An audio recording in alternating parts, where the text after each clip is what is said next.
Welcome into the Verizon Postgame show here on the Seth Joyner Show YouTube channel at 6abc.com after the Philadelphia Eagles flat out choke away what would have been their 9th win of the season. Instead, they dropped to 8-3 on the year as the Dallas Cowboys beat them 24-21.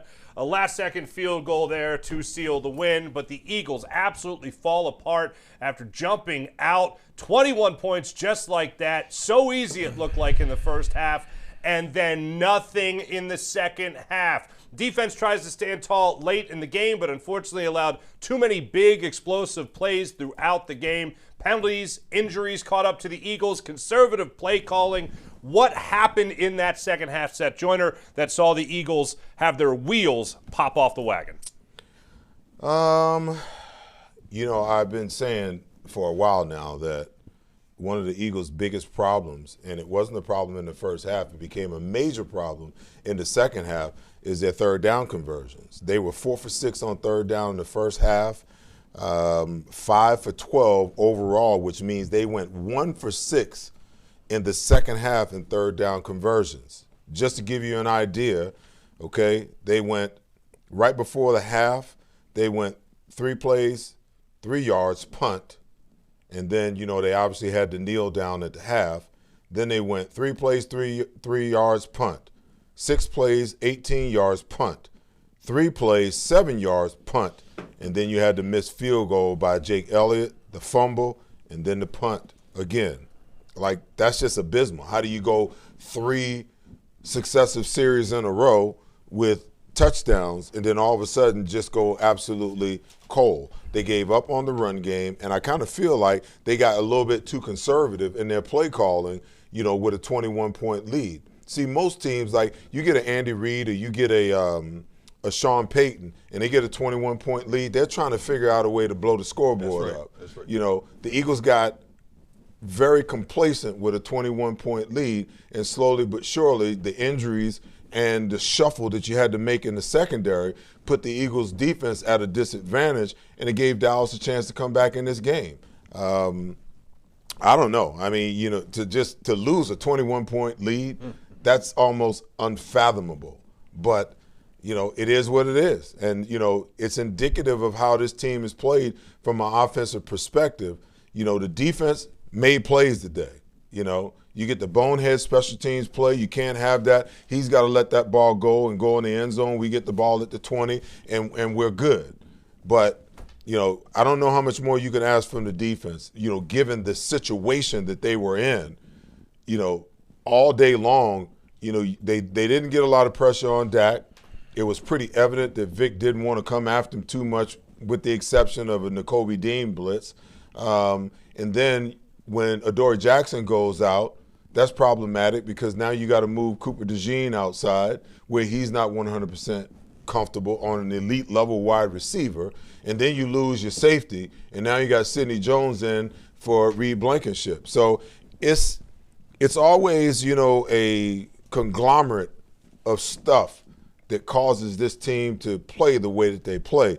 But this is a major loss for this team right here because it's a fracture in a lot of ways to, in my opinion, to their psyche and to their confidence because they dominated the last 2 games. How do you not dominate a team especially offensively for the Eagles? How do you not dominate a team that ranks in the 30s in almost every statistical category across the board? What you mean to tell me that they had that much of an answer? And there's so many plays that are there, and I'm not blaming anybody here. What I'm blaming is the play calling because when you got A.J. Brown lined up outside by himself one-on-one and you got a DB that's 10 yards off the ball, you ought to be just raising up and throwing the ball to A.J. and let him do his thing. You ought to be running speed outs. The one time that they ran it while we were watching it, Mark, and I said speed out to A.J. right here. He ran a 12-yard out and completed it all day long. Keep doing it until you make the cornerback come up, But we don't do that. And then, I don't know what to say about the run game. I mean, our run game is just non-existent. No matter who we play, we cannot run the football, plain and simple. And that's going to be problematic because Jalen threw the ball over 30 times today, and their plan is not for him to have to throw the ball that much. And just, hey, he didn't turn it over. Everybody, the special teams turned it over. Saquon turned it over. Jalen still hadn't turned the damn ball over, but twice this year. 1 fumble, 1 interception.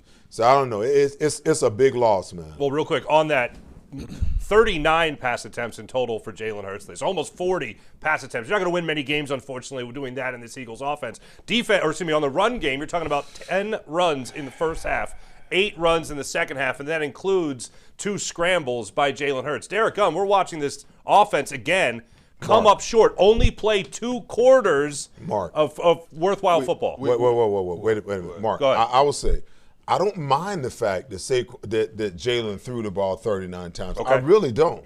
The only negative to that is they can't get the run game going, and they knew that they couldn't run the ball, so they just decided to throw it. I don't mind them throwing it that much, okay? But call some plays that make sense, okay, in order for him to be successful to continue to throw the ball. How many times did Dak throw the ball today? 36. Okay, so if Dak can throw a 36 and post 300 and something yards, you mean to tell me with the talent that we have that we can't do the same thing? But you know what they do? They scheme their wide receivers into be able to make plays, and they scheme themselves into situations where you get one-on-one.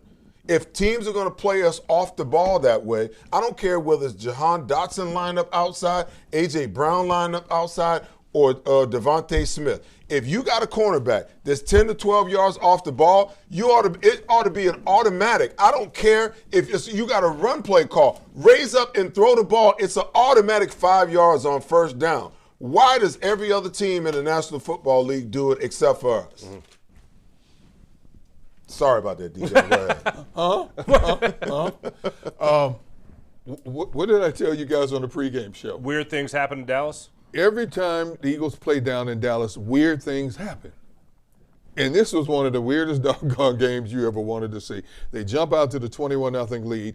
They win in the turnover battle 2-0. And all of a sudden the script flips. Saquon hadn't fumbled all season, fumble. I don't know what Gibson was thinking fielding a punt at the 1-yard line to begin with. Let the ball go, touchback, ball at the 20, probably saves the momentum from the game. Okay. Dallas had 60 yards of offense in the first quarter. Over the last 3 quarters, they had 413 yards of offense against this defense, okay? A defense that shut down Green Bay, a defense that thoroughly frustrated Detroit. Dallas walked up and down the field second half like they were world beaters. And they went deep. How many deep pass plays have we seen Eagles give up this season? Not many. Well, there's 2 40 ones today. CeeDee Lamb had a great catch. George Pickens had a great catch as well. I don't understand the play calling. I don't understand. And I understand you lose a player, you got to shift, but you still have enough depth on this team to still be effective in the front 7 against Dak Prescott. They couldn't get to Dak. They got to Dak once the whole game. They couldn't get to Dak Prescott, and they lost Tyler Guyton, the offensive lineman for Dallas. They still couldn't get to Dak. Okay? 14 penalties, the 2 things that jump out at me the most. Number one, the offense that had 196 yards, the Eagles offense in the first half, had a $146 in the second half. You were playing the 30th defense in the National Football League. You should have had easily over 400 yards of offense against this particular defense, and you didn't. I don't know if you were in conservative mode or what you were thinking in that second half. Dallas is giving up 131 yards rushing a game. Your 2,000-yard rusher gets 22 yards on 10 carries. That's inexcusable. It's inexcusable. You have to impose your will on teams like that. You should have broke their spirit in the third quarter. You were up 21-0, one more score. You'd have broke their spirit that second half. They don't have that kind of mentality. They don't. Offensively, they don't. Offensively, they don't. Not only do they not have that kind of mentality, but they don't have as dominant players up front. Cam Jurgens is not 100%, so he can't give you everything he got. Tyler Steen is just not that dude, okay? No. That was the most egregious mistake, to let Mekhi Becton walk out of the door and think that Tyler Steen could give you that same production. When I watch him play, I see a high school body on a pro player that just simply can't get it done. Fred Johnson fought his ass off today. Jordan Mailata's got to give you more. There's no way that you're going to tell me that a guy you giving 100 pounds up to, he can rush you and just push you back into the quarterback and cause all kind of mayhem. Sit your big ass down and anchor and stop the guy from pushing you back. I'm telling you right now, the reason why this offense is not being able to operate the way that it should. It all starts up front, and there's just some egregious mistakes that were made in judgment as far as who you should keep and who you should let go, and it's affecting them across the board because not a single team in the National Football League now looks at this offensive line and sees them as dominant. They see them as a nice piece of bacon that they can just pull off the plate and chew up, and that's exactly what they're doing. Cam Jurgens gets overmatched by bigger D tackles, plain and simple. But all you got to do is you can look at his size and see that that's going to happen. So what? You got to help. You got to help him more. I understand that. So what did you used to do in that situation? That's why you could pull him. But teams are getting smarter now. Yes. They play him in a one or a one eye or a two and slant towards him. And you got these big defensive tackles that outweigh him by 30, 40 pounds, and they're just beating him like a war drum. Yes. Let's be honest here. Okay. All season long, we've talked about how in the world is this Eagles team constantly outgained in total yards, but they find a way to win. Lady Luck has shined on this team many games this season, except the blowout game against the Giants, okay? The ball, Lady Luck finally frowned on the Eagles today. The ball bounces your way so often, but eventually it catches up to you. Eventually it does. You think about this. The defense has matured to a dominant defense. The offense is still stagnant. It's still in its infancy stages. Go back and look at the games that they've won, the close games that they've won. There's been a big play here or there. That first game against Dallas is driving on a crucial drive. CeeDee Lamb has 3 drops on that final drive, could have been the difference of the game. A blocked field goal here turns the game around against the Rams, so on and so forth. Now, football is a game of breaks, yes. And sometimes you have to make your own breaks to get that all-important W. But you can't live by that forever. It's not going to work that way. And sure enough, it bit them in the backside today. Okay, so Did it not? This is exactly the reason why we sit up here and we pontificate and we talk about it and we analyze the game. Because you can see, anybody who knows football can see and read the tea leaves enough to understand that, they were 8-2. But the way that they were playing, the odds say at some point in time it's going to catch up to you. Yep. Today it caught up to them. Absolutely. And today might not be the only day that it catches up to them because of how they play. Yes. Okay? So you got to figure out how you can make a difference, how you make a change. What adjustments can you make? And D-Gun, I said it last week, and I'm sorry. I want the Eagles to win. Yeah. Besides being a media person that has to do this thing in a fair and balanced way, okay? I just got to say it. This offense is what it is. It's not going to change. No. It's not going to change. Nope. The type of changes that we need to see this offense make, those changes you make in the offseason, those are schematic changes.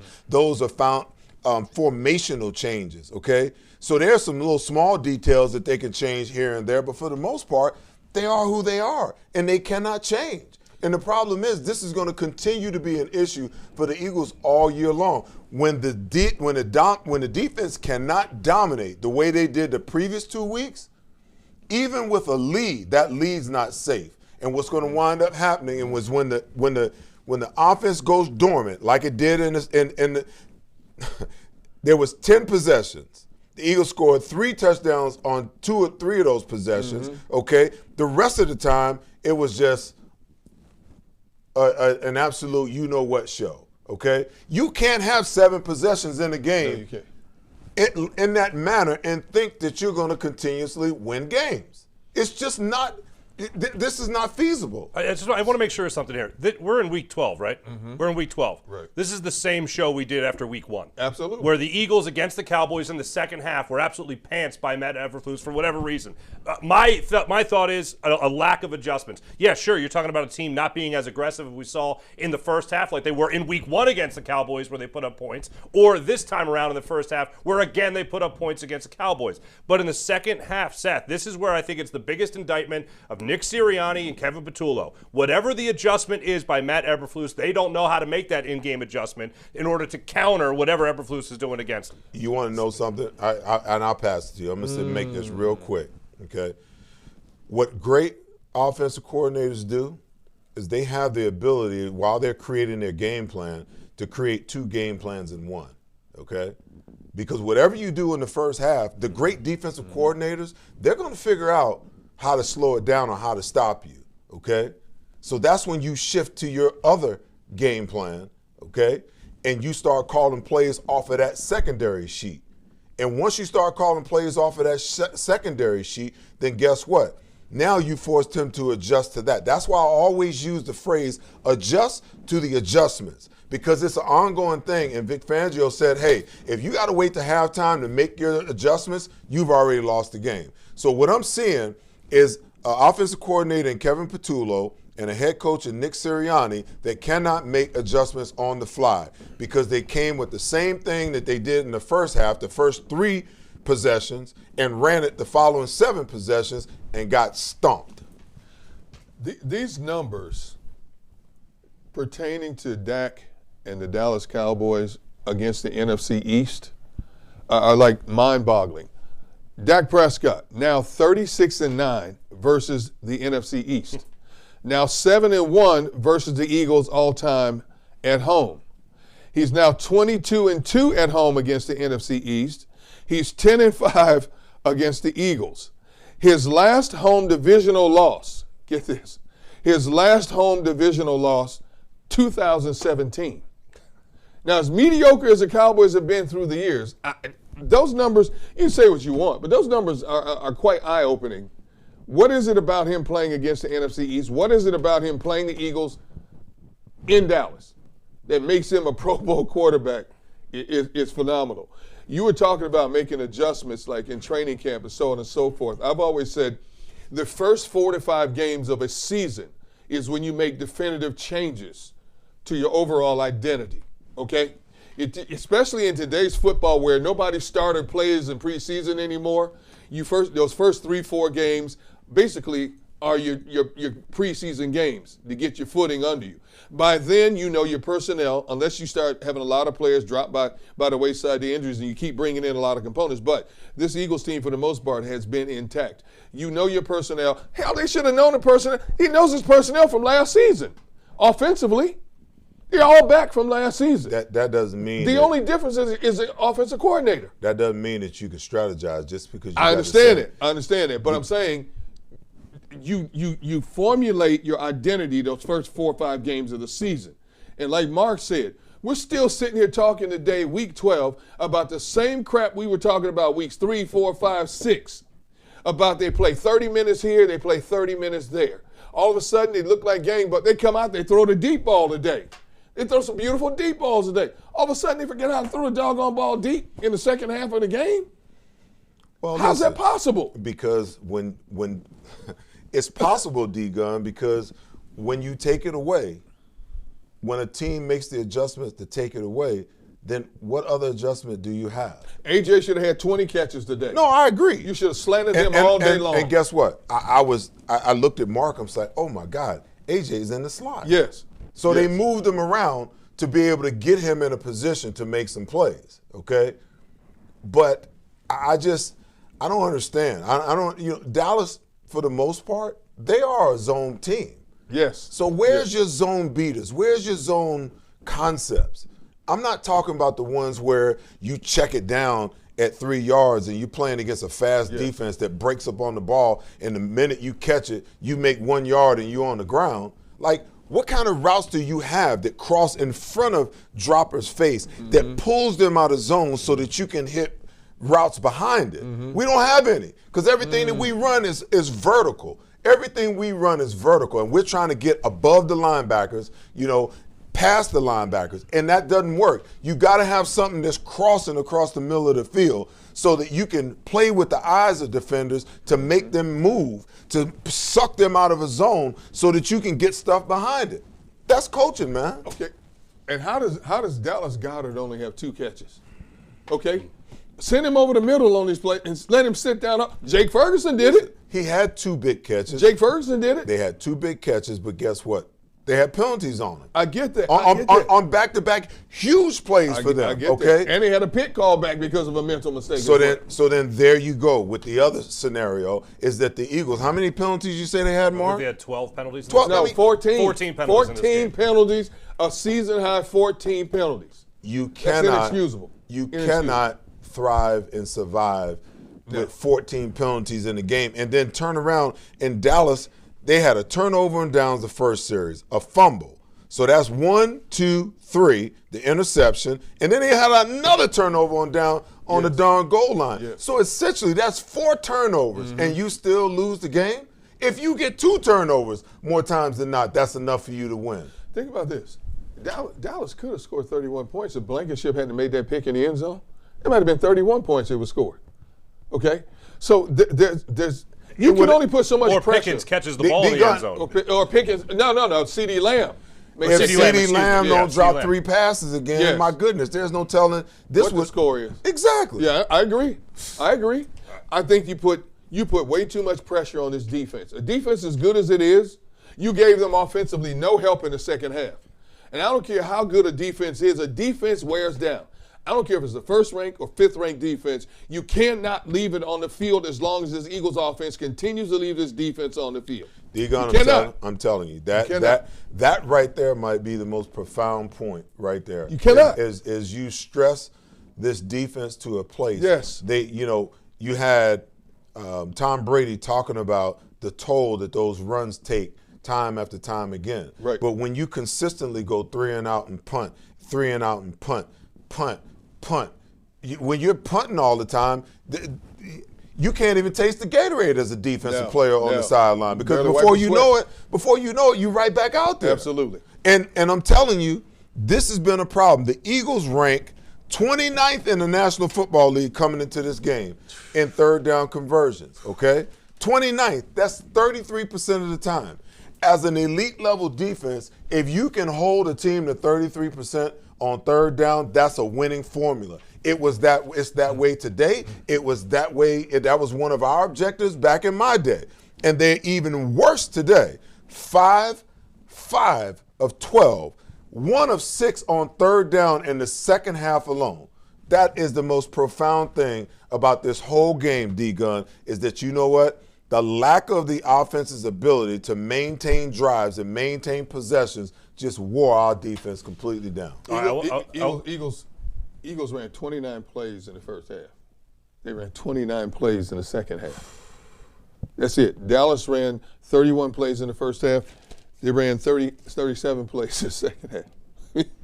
I mean, what more do you want? I can't do the math fast enough for the transition of what happened between the first 30 minutes and the last 30 minutes. It equals out to not good. Not good. I want to get this off the books as fast as possible here. We got to go with our player to bank on. Unfortunately, is no member of the Philadelphia Eagles. We're going with George Pickens today for the Dallas Cowboys.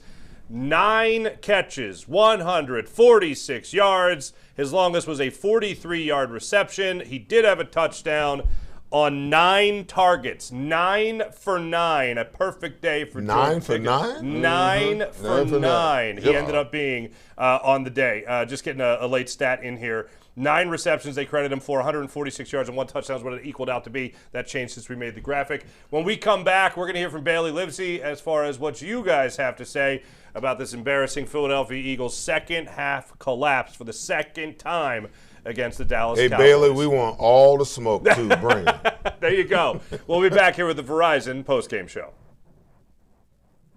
There's a number on the screen. There's a number on the screen. There's a number on the screen. There's a number on the screen. There's a number on the screen. There's a number on the screen. There is a number on the screen. There's a number on the screen. There's a number on the screen. There's a number on the screen.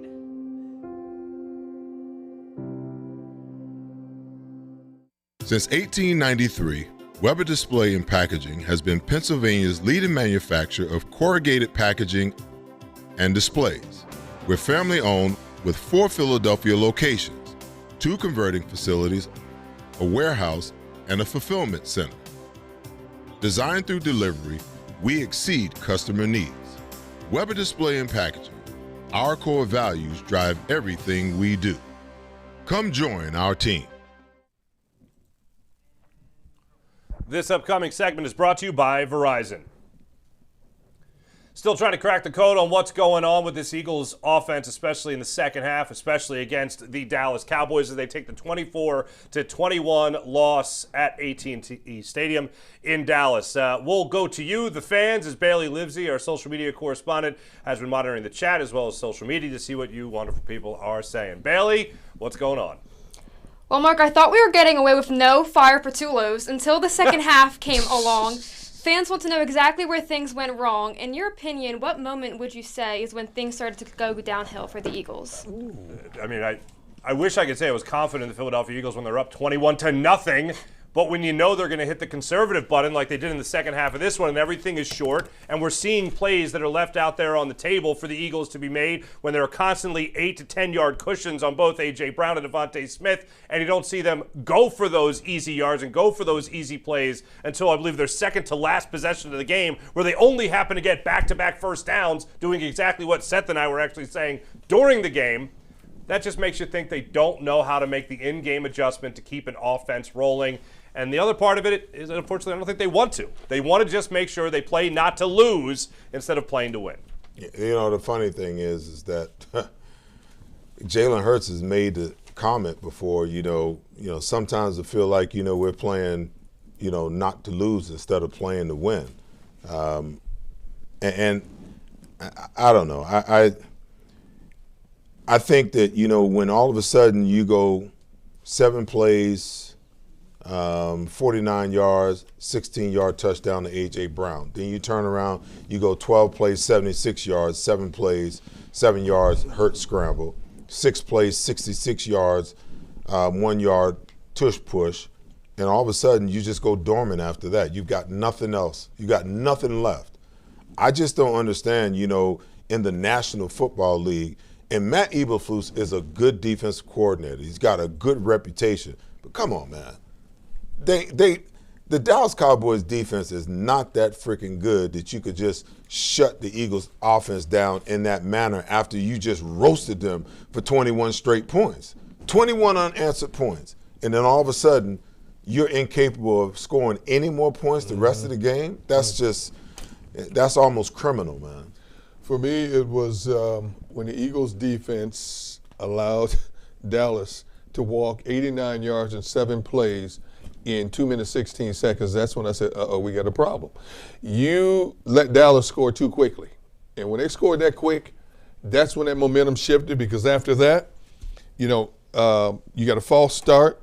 You had a nice game by Goddard on a pass play, pass interference on Devonta. Then Elliott misses a 56-yard field goal. That was a bad call, by the way. What was? That pass interference. Pass interference, yeah. And then to cap it off, Saquon, who never fumbled all season, fumbles for the first time this season. That's when the mojo, I'm like, this is not good. This is not good today. I've referenced this before with this, but Bailey, before we get to our next question here, the Eagles essentially fired their defensive coordinator in 2023 and changed defensive play callers, and they went to Matt Patricia from Sean Desai. I don't think there's a chance that happens, unfortunately, this year when it comes to the offensive coordinator. But what can they do offensively? Would there be a change? Last week we talked about the frustration surrounding Jalen Hurts. Is there any frustration surrounding Kevin Patullo, D-Gun, as the offensive play caller of this team? Of course there's frustration. To the point of making a change? Who are you going to make the change to, Nick? Well, no. That's it? No. Who are you going to make the change to? I mean, look, I know it's never going to happen either. Jeff Stoutland, people have mentioned in the past. Again, this is just grasping at straws here. But you're also talking about maybe Scott Loeffler, who's their quarterback coach right now. Is there anybody else they could go to make that change? No. Your only 2 options are Patullo or Nick Sirianni. This is Sirianni's offense. And play calling was taken away from him when? A couple of years ago? Well, he fired himself, essentially. Yeah, all right. So he fires himself, right? So you've had Brian Johnson, Kellen Moore, and now Patullo in 3 consecutive years. All right, you're still looking for that holy grail of an offensive coordinator. You're not going to get him. You're not going to get him. Your only options are in-house right now. So riding with what we got. You got to ride. You got to ride the wave with what you got. Listen, you're not going to get him even in the offseason, because one of the reasons why we probably lost Kellen Moore, and I get it, every coach coaches. Well, most coaches coach to be a head coach, okay? But I said when Kellen Moore took that job, I'm like, bro, you walking into a firestorm, with gasoline draws on. There's just nowhere in the world. There's nowhere in the world that you're gonna have success there. But as an offensive play caller, if you're in a situation where you come in and you've got your own playbook and you got your own philosophy that you want to put in, and the head coach tells you that this is the offense that we're gonna run. Okay? How long are you gonna stay in that situation? I know. So that is why we're not going to, because if you think about it, look at it, okay? Since Nick Sirianni's been here, our offense has looked the same ever since he's been here, okay? Shane Steichen, and then Shane Steichen left, and then you bring in Brian Johnson, and I'm sorry, people can talk about Brian Johnson all they want, but I don't believe for 1 second that Brian Johnson was calling plays or he had any control over that offense. I believe that Nick Sirianni was calling those plays and using him as a golden shield. And Johnson wound up being the scapegoat, okay? Brian Johnson wound up being the scapegoat. Then you bring in Kellen Moore, okay? Kellen wants to do things a certain way. It doesn't look too good the first 4 weeks of the season. All of a sudden we make a shift. We're a running football team, and everything else, the passing game off of it, looks the same as Nick's offense. So now you got Kevin Patullo's, whose damn offense you think we running? We still running that same stale stuff that Nick brought in here 5 years ago, thinking that we're gonna have success with it. Okay? The only way that they're gonna save themselves is to go out and get an offensive coordinator who has carte blanche the same way that Vic Fangio has. I'm telling you right now, Nick Sirianni ain't telling Vic Fangio what the hell to do, not one iota, okay? So until they get an offensive coordinator that comes in and puts his system in, okay, and he's running the show, we're going to have problems from an offensive perspective. If you look at Kellen Moore, his claim to fame before he got here was a passing offense when he was in Dallas and other places. He came in here, he had to adapt his game. Once they figured out they could freight train everybody running the football, he had to adapt, and that was hard for him to do. In a lot of ways, because he had been taught the game through a passing game. He comes here, wait a minute, it's not working the way we want it. We got this guy here from New York. And of course, they freight trained everybody all the way to the Super Bowl. I get it. They got to the Super Bowl, went back more to a passing game when Kansas City took away a run. Okay. So, who are you going to bring in? Think about the OCs out there. Who are you going to bring in of credibility to challenge Nick Sirianni's offense? It's not going to happen. You're going to keep bringing in some up-and-coming. That's all up-and-coming OC. You don't want that. That's not what you want. D-Gun, I don't even think it's a question of who you're going to bring in. I think the question is who the hell want that job? I have no comment. I've said enough for the week. I have no comment. I will say this, though. If you tell me I get Jalen Hurts, A.J. Brown, Dallas Goedert, and Devontae Smith, I want that job. You want that. You want that job because you see the potential of what you could put together. But when you get in the building and you got your little playbook under your arm and they get taken away and thrown to the side and say, hey, you better make some adjustments off of this one because this is the one you're gonna run. I did see one suggestion. I did see one suggestion in the chat, and I'm for it. Frank Reich? Big Dom. Okay. Hey, Seth, put that book under your arm again for a moment. Okay, so you come in and you don't say, excuse me, this is my book. Can I see your book, please? Just see it for a moment. Thank you for your suggestions. But we have something else here we'd like to do. So you know what? Keep this for your next job after you leave Philadelphia. Are you asking those questions? Are you having those conversations before you hire me or after you hire me? Because if you haven't offered me the job yet, you can go to hell. No. Now see, I'm gonna get you in the building first, and then I'm gonna do some mind altering. See, that's dirty. That's dirty. That's dirty business. We know that happens in the National Football League. You know that. If that's a job interview, I'll do my Howie impression. So we'll let you know. So this is real interesting. One of the guys in the chat. Where the heck did it go? Timothy B. 3120 way. He said, "I'm telling you, Jeffrey Lurie will force changes." I believe that because I believe that Jeffrey Lurie, like he said when Doug Peterson got fired. He said, I believe that the way that you win in this league, the way you win Super Bowls, the way you win championships, is you have to throw the football. You got to have a high-powered offense, okay? I think he was okay with how things went last year because it was good enough for them to win the Super Bowl. But now that it ain't good enough for them to win the Super Bowl, there's going to be a major shift if they don't get back on track here and start winning some games and make some noise in the playoffs. Would Nick Sirianni allow himself to hire somebody down the road that would challenge his authority in terms of offensive scheming, play calling, structure, down and distance, so on and so forth? I think you would? I think he might be told to hire somebody. Somebody is already doing that. Who's that? The analytics department. What you talking about? Fair enough. Fair enough. Wow. Bailey, what else do you have? Any lies told? Huh? Any lies told? Nope. Nope. Okay. Nope. No Nope. lies detected. Nope. Bailey, what else do you have for us? Well, you guys kind of already said it. The Eagles have been, making mistakes that they've been getting away with, but have finally caught up to them. What does this team need to do to put together a more cohesive 4 quarters? Focus. Okay. Plain and simple, focus. You can't have 14 penalties in a game. Yeah. You cannot. You cannot. The good teams in the NFL average less than 7 penalties a game. Okay? And 7 is high. But the good teams average less than 7 penalties a game. And the Eagles are a good team. They're a good team. But look how many times they've had double-digit penalties this season. But they found a way to win those games. Ball bounces. How many times do we have to say it? Ball bounces your way only so often. This was a season-high 14 penalties. That's inexcusable. It's inexcusable against a team that had one of the worst defenses in the National Football League. And if you look at their 4 wins, they beat nobodies to get their 4 wins. Now, we all know, we talk about this all the time. Everybody who plays a defending Super Bowl champion, that's their Super Bowl in the regular season. I get that.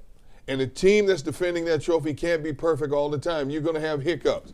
But you've got to be able to overcome this. My problem is we're going to be talking about some of the same stuff the rest of the season. Penalties, ineffectiveness in the running game, inability to play 60 full minutes of football.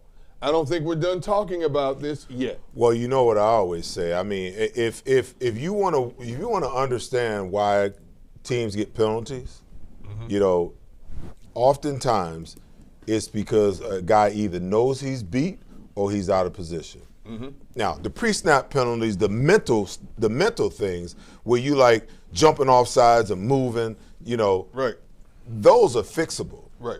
But when you getting beat or you feel like, you're out of position, those are technique and fundamental issues. And the technique and the fundamental side of the game, you have to brush those up every few weeks so that you don't forget where to put the hands and how to place, like the hands to the face on Fred Johnson. It wasn't a lot, but it was close enough to make them call it. It erased a massive play, a massive first down, and they wound up having to punt. Now, I'm not pointing the finger at him. I'm just using that as an example. Right.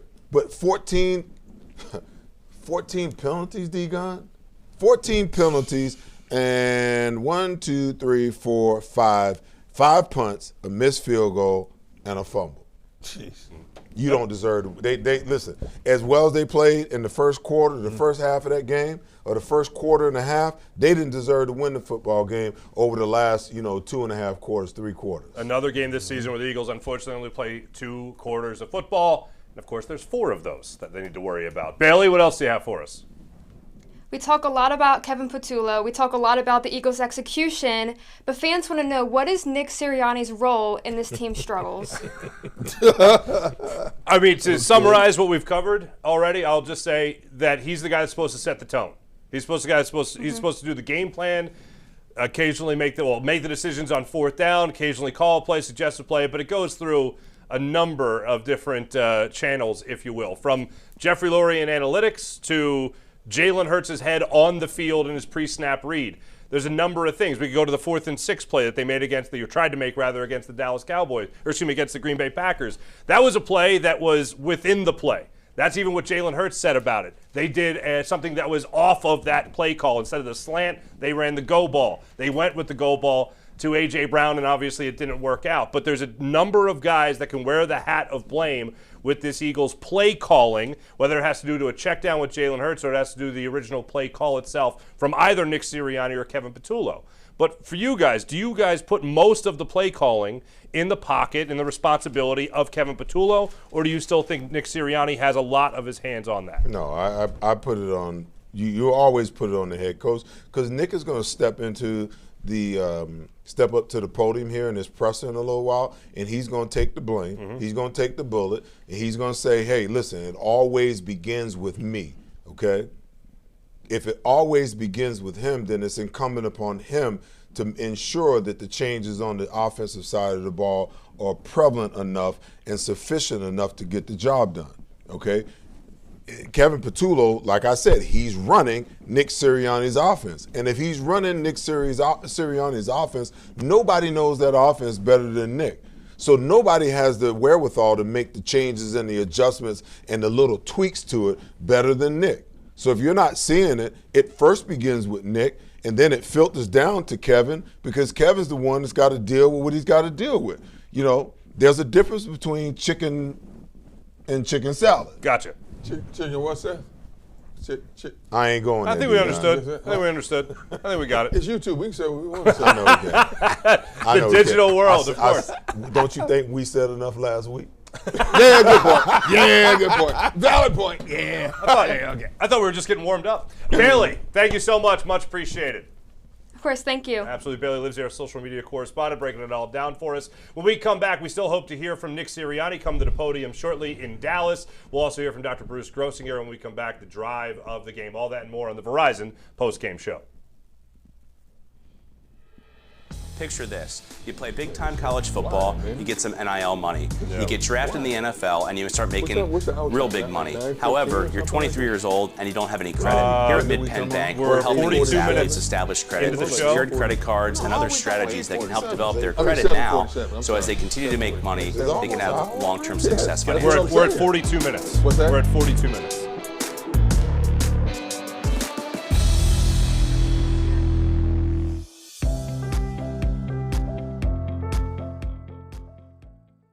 At Revolution X, we know that fortunes are made in times of uncertainty. Are you selling your investment real estate? Are you interested in deferring your tax with a 1031 exchange? At RevX, we're experts in 1031 exchange planning and the use of passive real estate options using DSTs. Not in the midst of an exchange and want to invest in real estate but don't know where to start? Revolution X has institutional grade real estate options for any size investor right now. Set up a consultation at RevXWealth.com. RevX, defer the tax, maximize the gain. Gentlemen, are you ready for a wardrobe update? Introducing Divine Nine's Custom Menswear, your clothier for truly unique, custom-made threads. With Divine Nine, you can design your own one-of-a-kind suit, jacket, slacks, shirts, golf pants, and shorts, perfectly handcrafted by our skilled artisans who will bring your vision to life. Prepare to stand out from the crowd with Divine Nine's Custom Clothier, official clothier of Seth Joyner. Custom clothing made for you. Pride, passion, and persistence. These are the values that drive us all at Ron Jaworski Golf. We strive to deliver outstanding conditions as well as playability for golfers of all ages and abilities. Our championship golf courses offer a variety of challenges, from a link-style walk along the river to an escape into the pines and everything in between. My team at Ron Jaworski Golf is committed to delivering memorable experiences every single day. See all we do at ronjaworskigolf.com. This upcoming segment is brought to you by Recovery Unplugged. Let's get into the drive of the game right now, and unfortunately, just like our player to bank on was George Pickens, this one also goes in favor of the Dallas Cowboys, unfortunately, not in favor of the Philadelphia Eagles. Eagles were still leading the game 21-7, but then in the third quarter, from the 4:18 to the 2:02 mark of the third, the Dallas Cowboys were able to put together a 7-play, Seth, 89-yard drive that lasted just 2 minutes and 16 seconds and pulled them to within one score of tying the Eagles, which unfortunately we all know they did later in the game. But that right there was the drive of the game. Gunnar, I believe that's where you said that was really when it felt like the Eagles were starting to lose control of this football game, and the Cowboys were really starting to come back on the comeback trail. Yeah, you know, CeeDee Lamb, who played a lot of this game like he had on oven mittens, man, he made that 50-yard catch. And, you know, that was a tough catch. It was not an easy catch to make. And that set them up in prime position at the Eagles' 18-yard line. And, of course, you know, they go in a few plays later. And, of course, the Eagles helped them with a couple of penalties along the way. And then the most egregious one, Dak goes to CD, pass interference ball at the 2-yard line. And then, of course, they do the play action, get the 2-yard touchdown to make it 21-14. You let Dallas walk 89 yards in 7 plays in just 2 minutes, 16 seconds. They had more than enough time to change the momentum of this game. Absolutely. And Nick Sirianni stepping to the podium now in Dallas. And get back to work. It's very rare you guys lose a game when you have this type of lead. What do you think were the contributing factors to it happening? I'm not going to make any sweeping judgments right at this particular time. I think it was a wide variety of things. Obviously, at the end of the day, we didn't coach well enough. We didn't play well enough. And when there's amount of mistakes that we had, some of the self-inflicted wounds that we had today, I'm always going to put that on me as the head coach because that's something that we talk about an awful lot, and I got to make sure my message is getting through. You don't feel like offensively you took your foot off the gas a little bit because of something like that? I didn't think so. As you look at it, I don't know exactly what the run-pass ratio was there in the second half. You guys could probably be able to tell me that a little bit better. Obviously, we're always trying to be a balanced attack. So I just think, again, we'll have to look at ourselves and look at the schemes, and then we're going to have to look at the execution and see what the issues were. We just weren't very efficient as an offense in that second half. I didn't really feel that we took our foot off the gas. What was your decision to kick the field goal in the fourth quarter instead of punting it? I'm sorry? Why did you make the decision to try to kick the field goal, the 56-yarder, instead of punting it and have field position? Yeah, I got a lot of faith in our kicker. I think the ball was on, the 36, 37? 38, yeah. And it was in his range, and just didn't execute that time. We got a lot of faith in him that he can execute. A couple of guys have mentioned that the Dallas defense did a good job of making adjustments. What kind of adjustments did you notice that they? Yeah, they did a couple different things personnel-wise that they came out in to try to do some different things for the run game. They were giving us, I thought Jalen did a good job as far as, early in the game. They were giving us one thing when they played a certain coverage, then it changed, and they tried to take away some of the things that we were throwing to AJ. And Jalen did a good job on some of those, getting the ball down to Saquon in the flat. So just a little different variations of how they played the coverages from what I'm seeing, on the fly. Hats off to them. They did some good things there. We got the lead. They clawed back. They battled, and at the end of the day, we weren't good enough. This is a running theme. Defense is coming out to do something different to stop the run. Atlanta's 5-man front is what they did a lot of early on. How can you guys kind of get defenses out of doing that? And what are the best ways to counter that? Finally, get the run game going. Yeah, you got to make sure that, again, I think some of the things that we did today was try to throw them out of it.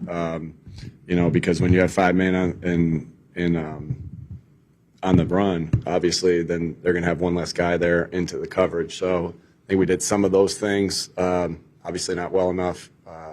Again, it comes back to how we scheme it against the different personnel groups and how we execute it.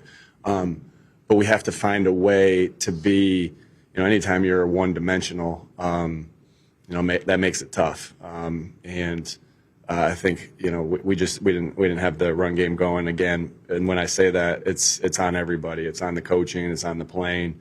In this game of football, it's never just one thing. And so we got to identify what it is and try to get better from it.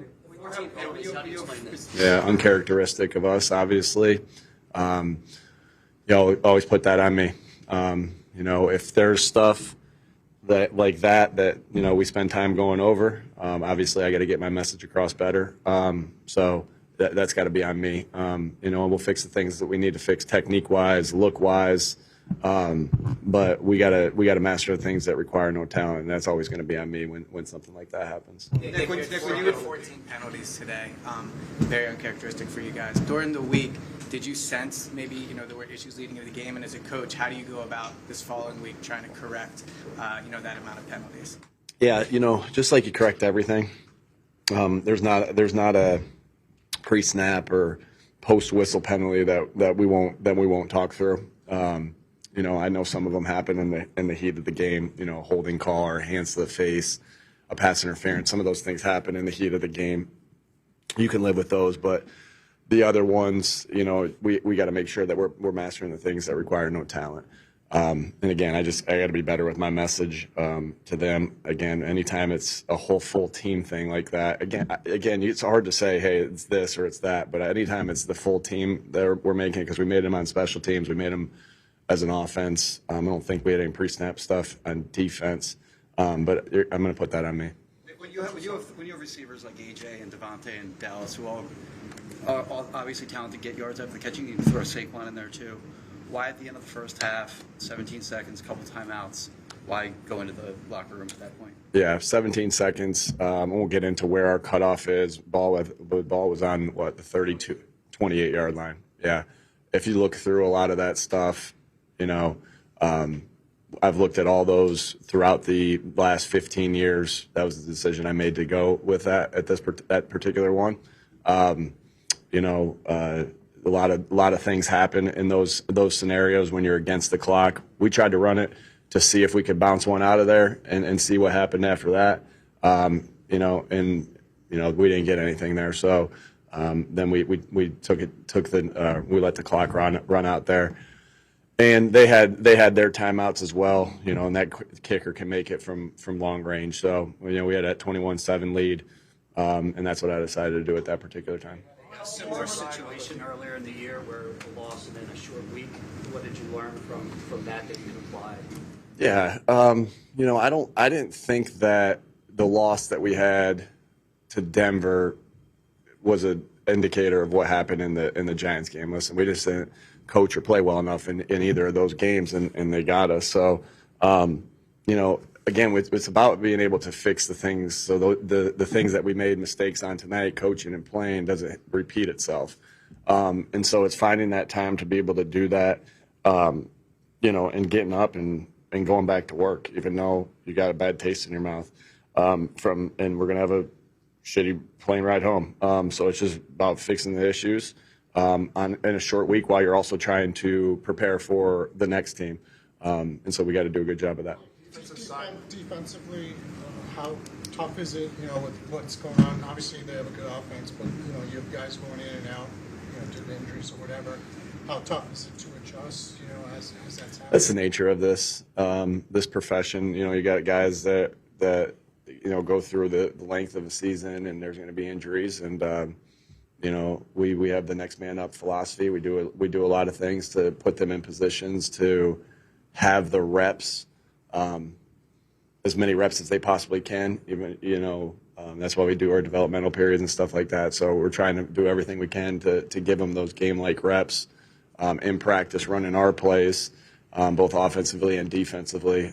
So, you know, I think we've gotten good contributions. Obviously tonight, we lost the game today, but we've gotten good contributions from those guys that have had to step in and play. Nick Sirianni addressing the media there in Dallas. Well, he said one thing that was absolutely right and one thing that I agree with, and that is that they're not going to have a great plane ride home, that's for sure. That's not what he said. It's a family program. It's a family program. But, great paraphrase. This is something that I pick up from Nick Sirianni and the players. Nick says that he needs to deliver the message to his locker room. The message time and time again is master the things that take no talent. I've heard Saquon Barkley say that. I've heard A.J. Brown say that. I've certainly heard Jalen Hurts say it. Did Confucius say that? It might have been in the Confucius' book, but when are they actually going to do that? Master the things that take no talent. I mean, not having 14 penalties would certainly take no talent. That just takes having a good head on your shoulders. And yeah, you can nitpick and go through it and say, all right, well, some of those penalties were terrible. 14 penalties. I'm not going to blame the refs. I'm going to blame the way the Eagles are going about their business. And especially when you're talking about an offense that is supposed to master the things that take no talent. Seth, the thing we always mention about having that cushion on A.J. Brown, having that cushion on Devontae Smith, not just taking what the defense is giving you. One of the things that made this Eagles team great last year is certainly they were able to enforce, or rather, you know, force their will upon defenses with what they were doing with an offensive line, and Saquon Barkley's just a majestic year that he had a year ago. But also, they would take what the defense was giving them. Last year, Jalen Hurts did that time and time again. You do not see them taking advantage of those opportunities this year. So when I hear time and time again, do the things that you don't need talent to do, I'm still waiting for the Eagles to crack that code because I'm not seeing that on the football field, Seth. You know, he takes accountability, and there's something to that. But one of the things that I wrote down, you know, he says, fix the things you consistently do wrong. You've been talking about that all year. We're in week 12. You still talk about the same thing. What, you know, the messaging? Like, we're not talking about high school or college football. We're talking about football at the highest level, professional football, you know, that these things that we're talking about that you've consistently done wrong all season long, the mistakes, the penalties that you consistently have done wrong, then guess what? You know, something's off or something's wrong with the messaging when you continue to have the same thing over and over and over again. And there's some other things I want to get to here. Let me get my pen ready because Jalen is stepping to the podium. Jalen Hurts right now. Found a way to finish the game, and we got to find some consistency in what we do. You know, definitely the tell of two halves, but in the end, we didn't play a complete game as a team. And today it got us. You give a lot of respect to Dallas and their team, how they competed. Something. The question right now is just how we respond to it, and I have a lot of confidence in how we respond.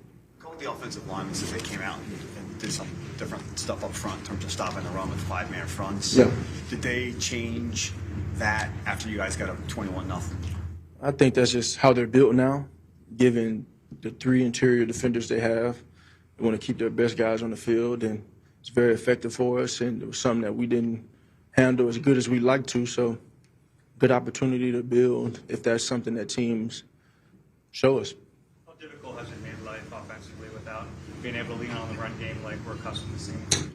It's not a matter of the run game. I think it's a matter of the execution, the discipline, and the focus in what we do.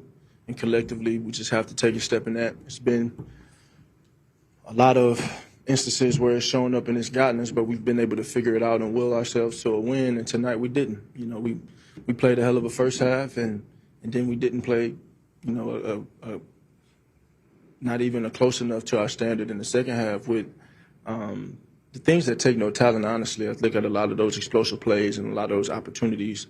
The ball bouncing the other way on a fumble and, just controlling the things we can on offense with the things that take no talent. So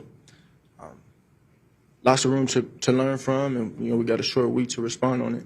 What was clicking early on with AJ, and especially with Devontae?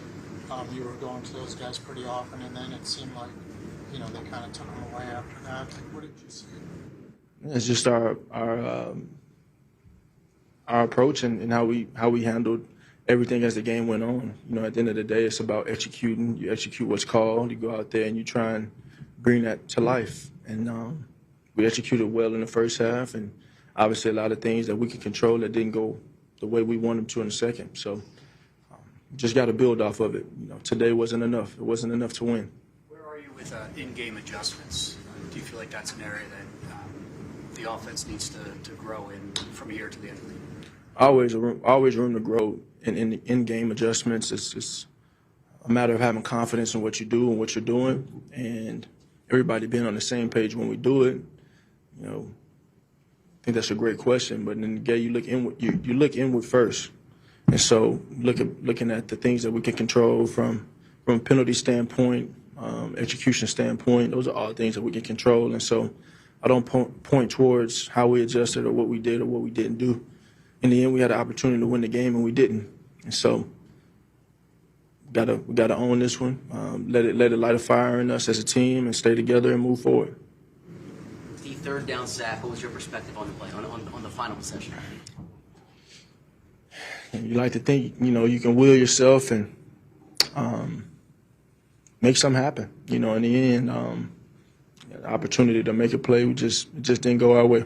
But there's no more you can ask for than to have the ball in your hands to go out there and drive and finish the game on your terms, and we had an opportunity to do that. And I didn't do enough. So something I'll learn from and can move forward on.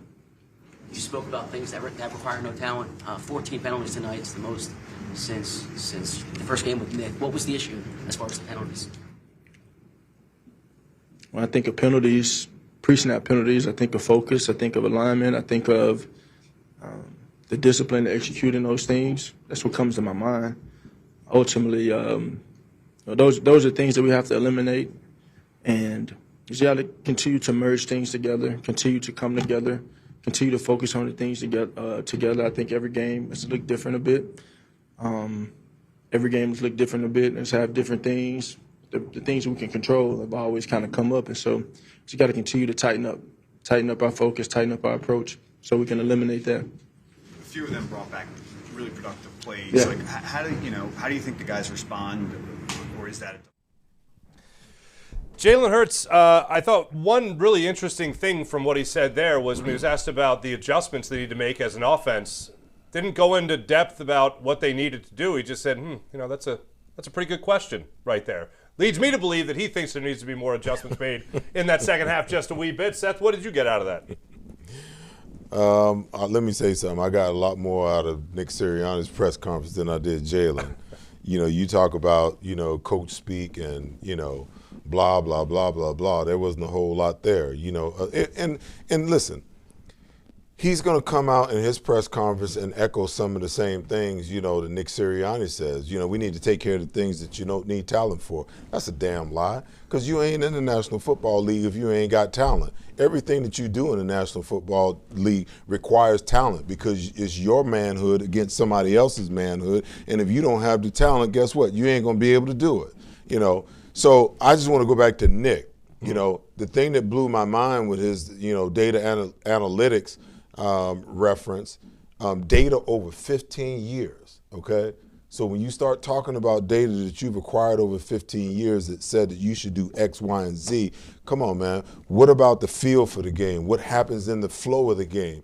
What happens, what kind of feel in your bones do you get about the game, in a situation where you decide to go or not go? What I see as a Nick Sirianni that's become very, very conservative in comparison, I should say, to last year. How many times do you see Nick go for it on 4th and 5, okay? In the most critical exchange, I will say, the drive of the game for Dallas was 7 plays, 89 yards, 4-yard touchdown, okay? To me, the biggest issue was the previous possession by the Eagles when they went 7 plays, 30 yards, and Jake Elliott missed a 51-yard, whatever it is, a 50-something yard field goal. The problem is, if you go back and you look at that exchange right there, the Eagles got behind the sticks because of a penalty, okay? They tried to run a middle screen to Saquon that went nowhere on 1st and 25, okay? Why are you trying to run a screen on 1st and 25 when you need to get at least a third of that, okay? Then you come back and you get a big chunk of it on the next play to A.J. Brown, and then you throw a ball to Grant Calcaterra that's, 6 yards short instead of trying to push the ball down the field, Worst case scenario, I don't understand some of the things that I see within this game. And that, again, goes back to the passive nature that Nick Sirianni has now adopted. Instead of going for the jugular, they play not to lose games instead of playing to win games. And in a lot of situations, you wind up losing games when you play in that manner. Scared money don't make no money. And if you scared, go get a dog, because this brand of football, listen, I'm telling you right now, Nick needs to be more aggressive, smart, but aggressive, okay? They need to open up the damn offense and try to figure out ways to get Jalen to a place where he's throwing the ball and playing like he played in the first three possessions. That's the way they have to play. But this conservative play where you're trying to get 5 yards here and 4 yards here, or you're trying to force everything down the field with no outlet to them, that doesn't work. There's a way to do it. All the other offenses in the National Football League are figuring it out. The excuses have to stop about the inconsistencies and, taking care of the things that you don't have to have talent for. Nonsense. You've played 11 games over a 12-week span.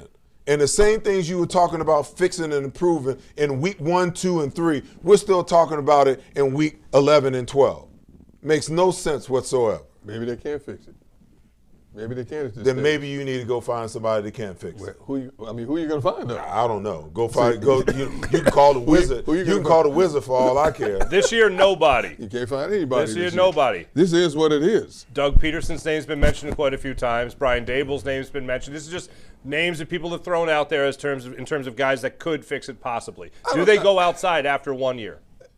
Assuming this year is similar to 2023, where all of a sudden the Eagles finally have that day of reckoning at the end of the season. Well, they've done it before. Sure, they'll do it again after 1 year. But sure they will. But the question if they want to. D-Gun, the question you have to ask yourself, though, okay, if you stay in-house, what great differences can you make? You can't. With the people that you have on board. You can't. So if you can't, then you're almost forced to go outside. And then again, here we find ourselves 2 years removed from a Super Bowl victory, having the same conversation that we had with the last coach that won a Super Bowl in 2 years, out of that victory. You got Howie telling him that, okay, this offensive coordinator needs to go, you need to bring another one. At some point in time, that whole thing, goes sideways. My concern is if they go outside after the season and bring another young, up-and-coming mind. I don't want to hear a coach standing at the podium telling, he has a brilliant offensive mind. He has great potential. Translation, he's going to run my offense and make me look good. He's going to add new perspective to my offense, give it a fresh coat of paint, and make it look brand new. See, that's my concern. See, that's the issue that I had, that I'll have anytime that you have a head coach who was a play caller, and then all of a sudden he relinquishes control, and every other hire is from within. Like, you're not getting anything outside of the spectrum of what he brought to the table because he's the head coach. Right. And all of a sudden, if an offensive coordinator comes in here and takes over this offense and it starts to take off, and then you got Vic Fangio over on the other side, and he's continuing to bring these young guys along, and how he goes in the draft in April and brings them some more talent to take this team to, going to get you another, cornerback in the first or second round to secure your back end. Go and get you another safety, with some experience to secure yourself on the back end. Now you got a complete defense. If you've got all of that, then the question is going to remain just like it was last year. Okay, well, if you brought Nixon, if you got Vic Fangio running the defense, and you brought Kellen Moore in and he's running the offense, what does Nick Sirianni do? What our head coach do? He paints the picture. It's Camelot. He makes the organization feel like Camelot. He helps everybody feel better about themselves, and no matter what the situation and circumstance can be, that's what he does. That's what he does. Paints the picture. It feels more like crayons now than it does anything really. Or like oil. Or watercolors. Or in this case, it looks like watercolors. Yeah. More like watercolors, because if it rains, it's going to wash away. When we come back, we're going to talk. We got all the metaphors for this one. When we come back, we're going to talk to the good doctor, Dr. Bruce Grossinger, about the many injuries, unfortunately, the Eagles took in this one. That's when we return on the Verizon postgame show. There's a number on the screen. There's a number on the screen.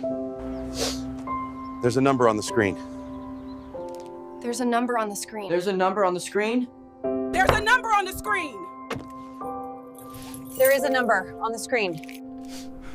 There's a number on the screen. There's a number on the screen. There's a number on the screen.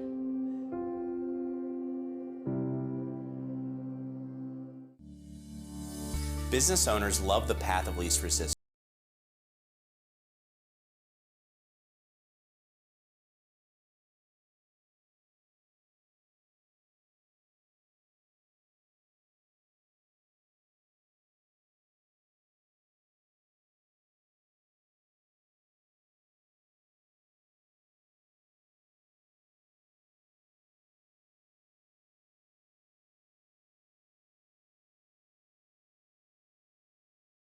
Introducing Divine Nine's Custom Menswear, your clothier for truly unique, custom-made threads. With Divine Nine, you can design your own one-of-a-kind suit, jacket, slacks, shirts, golf pants, and shorts, perfectly handcrafted by our skilled artisans who will bring your vision to life. Prepare to stand out from the crowd with Divine Nine's Custom Clothier, official clothier of Seth Joyner. Custom clothing made for you. This holiday, Verizon's got the craziest deal. This upcoming segment is brought to you by Weber Display and Packaging. A lot of injuries, unfortunately, for the Eagles. We're going to start the conversation with Dr. Bruce Grossinger right now when it comes to Reed Blankenship leaving this game in the third quarter. Did not return. Doc, what have you heard about the Eagles starting safety? They officially listed this as a thigh injury, but to me it looks like the old-fashioned hip pointer. Why? Because Blankenship was using a Theragun, that great tool we've all used before. And he was putting it right on his iliac crest, right on his greater trochanter, which is the lateral part of the femur. So it looked like a bruise of that trochanter. There is a covering called the trochanteric bursitis. The fact that he didn't go into the locker room, didn't get x-rays, remained on the field was a good sign. So it looks like a soft tissue injury. You even saw him walking around on the sidelines, just trying to get himself back to be able to come in the game. And he was, it was a big loss missing him there. So I think that looks like a soft tissue injury. I'm sure he'll get x-rays, but it looks like the old hip pointer. He'll need PT ice and all of that stuff. When you have a hip pointer, how much time can you expect a player to miss? He might be back next week. I mean, my feeling is, well, when they say next week, it's Friday. A short week. Short week. So my sense is, I don't know for sure, but I know he's going to do everything in his power to get back. And he's really kind of one of the quarterbacks of the defense, really an important piece that was missing at the end of that debacle. Moro Ojomo was another Eagle that missed some time. He ended up coming back to the game. What do you know about Ojomo? Looked like, I listened to Tom Brady, and I tend to listen to him. He kind of knows what he's talking about. He called it a wrist strain. So it looked like Ojomo smacked the turf, pretty hard turf there at Dallas. He was rubbing his wrist and was able to come back in the game. So I think he's a tough guy, big number 97. I think he'll be back for the Bears. Yeah, keeping it on the defensive side of things, unfortunately. After talking about Blankenship, Ojomo, also Adoree Jackson, was evaluated for a concussion. What's his status? Well, we saw he was pulling a little Cam Scatterboo there. He was shaking his head. Then he slammed his helmet on the ground, and he went into a concussion protocol. An independent neurologist deemed him to be out of the game. So we don't know. It's not easy to clear a concussion protocol in 1 week, and that would be obviously a detriment for this team if they lose Adoree because he has progressively gotten better. We've seen Cam Jurgens play at an incredible level, really, in his young career, but this year has certainly struggled. A myriad of injuries, unfortunately. He did play today. He was coming off concussion, but again, other injuries factoring into it. What do you know about his health status right now and really through the season? He's been battling a knee injury for the last month, on and off, and he wasn't at 100%. And again, he's a smaller guy. Jason Kelce could pull that off at that size, but there's only one of him. He's 1 out of 1. So looking at him, he was game. He played the whole game, literally. But I'm concerned about that right knee, and we just don't know how that concussion could have affected him from a symptomatic standpoint. One last one for you, Doc. When it comes to Lane Johnson, who was obviously put on IR, expected to miss 4 to 6 weeks with that Liz Frank injury. Are you expecting Lane Johnson, the warrior that he has been really throughout his career, to miss the minimum here, which is 4 weeks? No, I think they'd be smart to have him miss the rest of the season, literally, and get him ready for the playoffs. So Liz Frank is a very tricky injury to the midfoot, and it involves immobilization. So after a month of immobilization, they have to do range of motion weight bearing. And when you have a guy as big as Lane, I wouldn't mess with it, especially near the end of the year against the Washington team.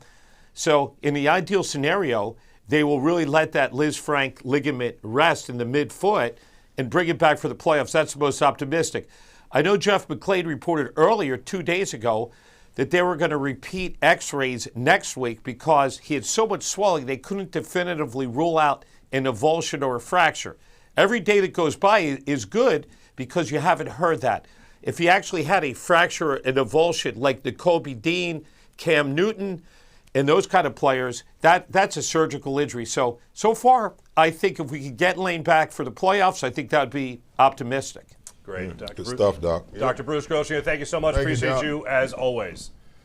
Thank you. Absolutely. Now let's talk about that Friday here, because it is a quick turnaround for the Philadelphia Eagles as they take on a Chicago Bears team that has won 4 games in a row. Won again today. They're having themselves a good season, obviously, a great season. Caleb Williams absolutely looks like the truth right now, a quarterback for them, and they could run the ball extremely well. As we've talked about throughout the show today, gentlemen, you could take a lot of what we said after Week 1 against the Cowboys and apply it here after their Week 12 loss to the Cowboys, where they just don't look like the same team, especially in the second half, and only really playing 2 quarters of football through the 4 quarters they've played so far this season. So, can they turn it around by Friday, and can we expect a better football team to go out there against the Bears on Black Friday? Well, we should expect a better football team at least for 2 quarters. At least for 2 quarters. So the same, the status quo. But this Bears team is an interesting team. Caleb Williams has been playing lights out lately. They've got some good defensive pieces. They're big, they're stout in the trenches with the tackles. They have Grady Jarrett as well. But Chicago's got to come through Philadelphia, and Philadelphia plays differently at home than they obviously do on the road. But taking into consideration what the weather elements could be like, can this team heal? I think Blankenship is a big loss if he can't play Friday. I think that's a big loss. That's a big drop down to That's Sidney Brown. a big drop if he can't play on Friday. And when I saw him grab that leg, I'm like, I don't know if you can get that right in 5 days. But everybody's banged up at this point of the season. But it's going to be another physical game. It's going to be another rugged game because Chicago's defense likes to play a rugged, physical brand of football. And they just came off 2 physical brands of football with Green Bay, with Detroit, and now with Dallas. This was a physical game today. So we'll see how quickly they can heal up, get all the turkey out of their system on Thursday, and get ready to ball on Friday. I think they ought to skip the turkey until Friday. Come on, Seth. Their Thanksgiving needs to be Saturday. And hopefully they'll be thankful for a win. I just, the one thing that the Eagles had a lot of luck with last year is with injuries. And the injury bug is starting to catch up with them in ways that they didn't have to manage or deal with last year.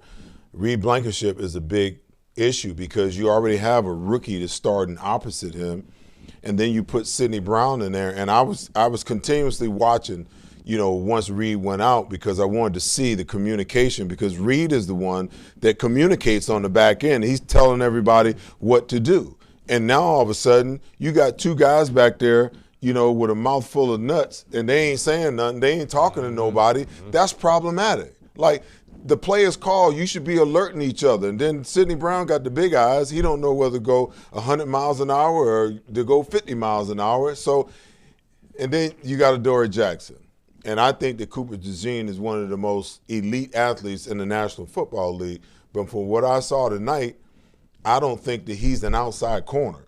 And I don't think you can survive with him at outside corner against elite level wide receivers. And what teams are going to do, they're going to take their best receiver and figure out a way to get him matched up on Cooper if he's on the outside. Now, that's not to say that he can't do it, but when you lived on the inside as much as he's lived on the inside, and now all of a sudden you got to go outside, your technique and your fundamentals are all clouded. They're all screwed up, Like some of the routes that were being run on him, they would get him to a point where they could get him to turn his hips, and once he's turned his hips, they know that they got him dead to rights. Now, when he played corner in college, I guarantee you that never happened because he's got enough speed to run with anybody, but he's not technically polished at being at the outside.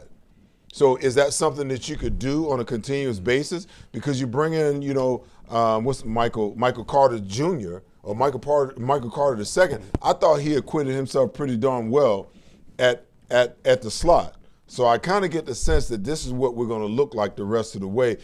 Cooper is just going to have to, spend some time. And he's a valuable asset, in my opinion, at the slot position. That's why I was hoping that they could get somebody who could really fill that position because he's a better blitzer than any other cornerback that we've got. He's the best tackling cornerback or defensive back that we have. I think that when you take him away from the slot area, you lose something in the run and you lose something blitz-wise. that I'm not sure that Michael Carter II can actually give you. Fair enough. All right, when we come back, we have a giveaway to announce, some tickets as a matter of fact, so make sure you stay tuned for that. We'll be right back here on the Verizon postgame show. Since 1893, Weber Display and Packaging has been Pennsylvania's leading manufacturer of corrugated packaging and displays. We're family owned with 4 Philadelphia locations, 2 converting facilities, a warehouse, and a fulfillment center.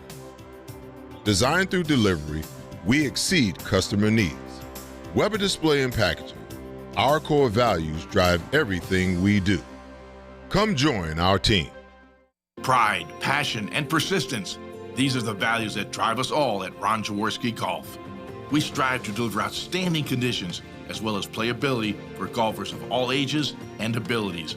Our championship golf courses offer a variety of challenges, from a link-style walk along the river to an escape into the pines and everything in between.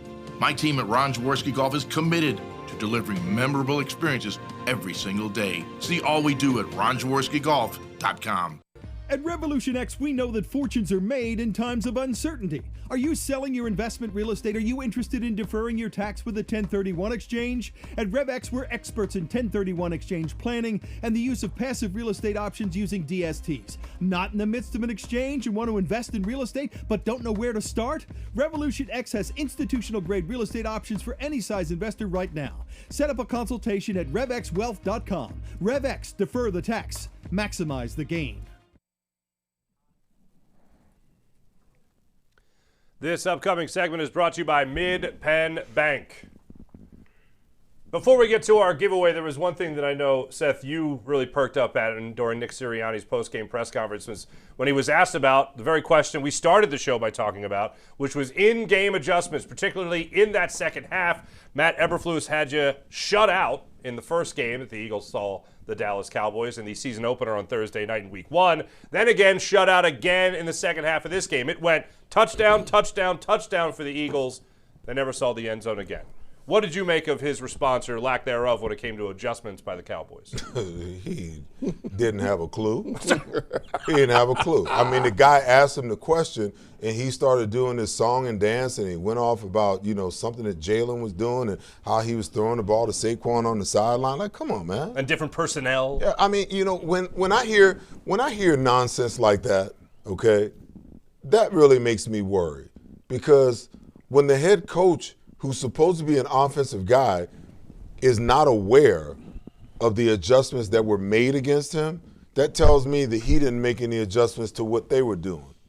Now, that's very profound if you stop and you think about it, okay? And you don't have to go to no film tomorrow to tell me to say, I got to watch the film to be able to give you an answer to that. No. You went into this game with a specific game plan, okay? You and Kevin Patullo put this game plan together. So when you had success the first 3 possessions of this game, and then all of a sudden you began not to have any success, okay, if you were to make adjustments, the only way that you could make those adjustments was that you understood how they made adjustments to what you were doing. So when you stand up there and you're tap dancing and you soft shoeing around the question, that's very telling, very telling.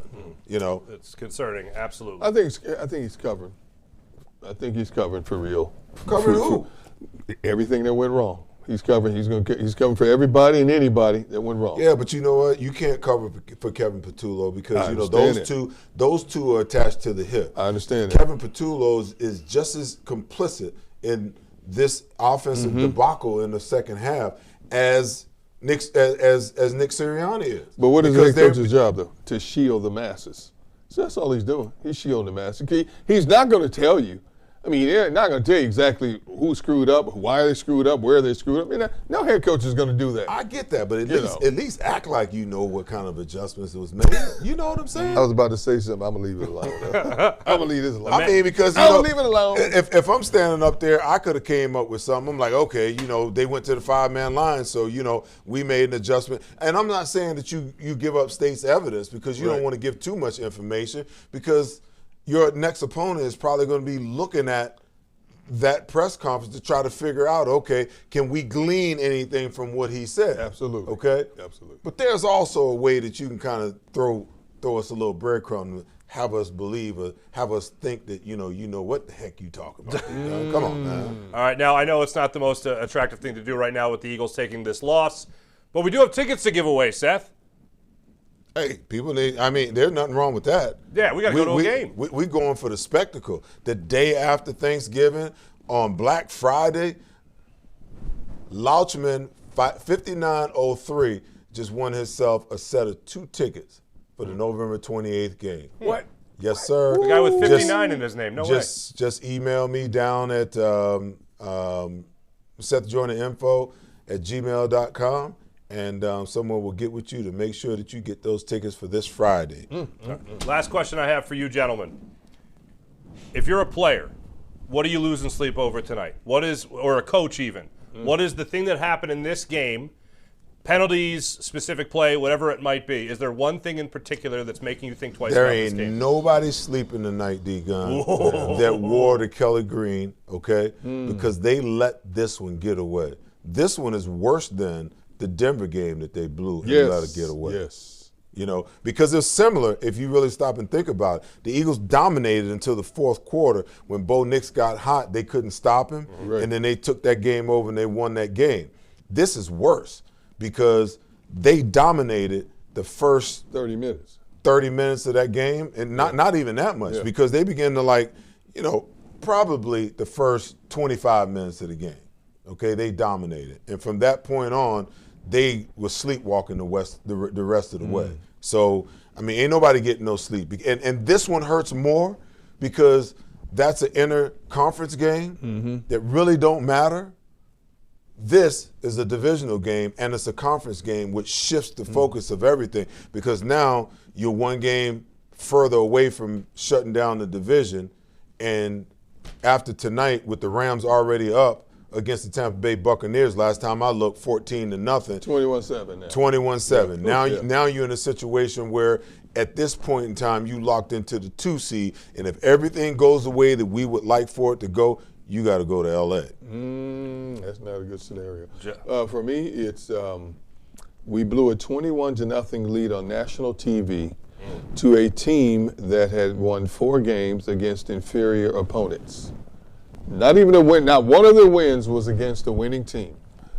If I'm an offense, I'm wrestling with how did it go so wrong the last 30 minutes? And if I'm a defense, we haven't given up big plays like this all season long, like we gave up over the last 30 minutes of this game.